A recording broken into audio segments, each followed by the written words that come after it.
je suis Gloire Konga. Je suis consultant ici à Guangzhou, consultant d'affaires international.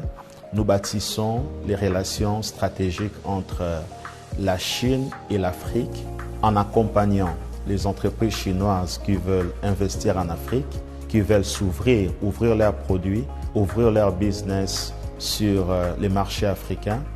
Nous aidons aussi des pays africains et des entreprises africaines qui veulent trouver des fournisseurs de qualité stratégique quant au marché chinois.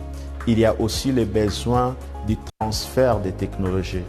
Nul ne peut l'ignorer aujourd'hui que la Chine est très avancée en termes de l'industrialisation, en termes des entreprises. Et donc, en Afrique, nous avons besoin de ces technologies et il faudrait qu'il y ait un pont qui puisse réunir ou encore joindre cette demande et l'offre qui se présente. Et donc, nous sommes ces ponts au milieu entre la Chine et l'Afrique.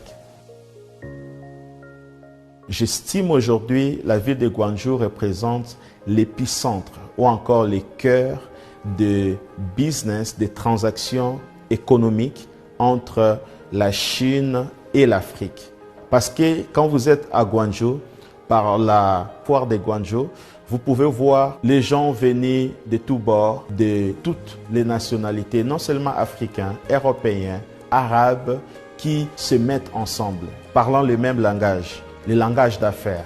Et à Guangzhou, vous allez voir des Africains venus de l'Afrique de l'Ouest, venus de l'Afrique centrale, en train de négocier, en train de faire le business ensemble. Regardons cette particularité que représente la ville de Guangzhou. Dès le moment où je posais les plantes de mes pieds ici, je suis comprendre que c'était l'endroit où j'étais censé être.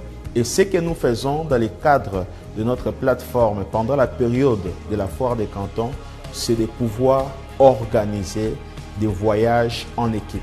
En dehors des visites dans les différents bouffes, dans les différents pavillons de la foire des cantons, nous allons organiser des réunions de matchmaking où nous allons prendre nos amis entrepreneurs, entreprises qui viennent de l'Afrique, nous les amenons dans les usines.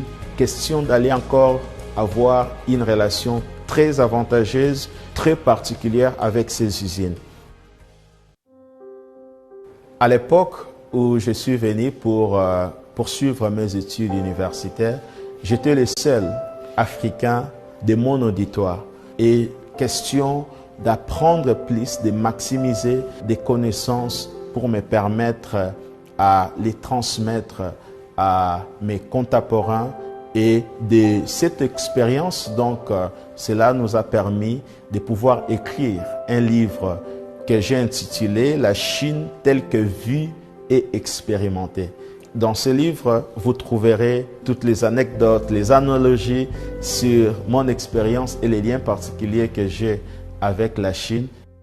Nous pensons que l'influence positive du FOCAC va encore se jouer quand il y aura ces renforcements des liens interpersonnels entre les Chinois et les Africains dans les domaines de la culture, dans les domaines du sport, dans les domaines des arts et loisirs. Et nous pensons renforcer les créations des écoles vocationnelles, par exemple, des écoles professionnelles en Afrique, où les gens ne vont pas seulement apprendre des connaissances théoriques à l'université, mais ils seront à mesure d'apprendre des vraies techniques, des skills. Pourquoi pas comme la Chine aujourd'hui a inventé des gadgets électroniques, a contribué dans l'intelligence artificielle, dans le secteur de l'automobile. Et donc, en cette année, nous comptons renforcer encore beaucoup plus des projets, des partenariats, des coopérations dans ce sens.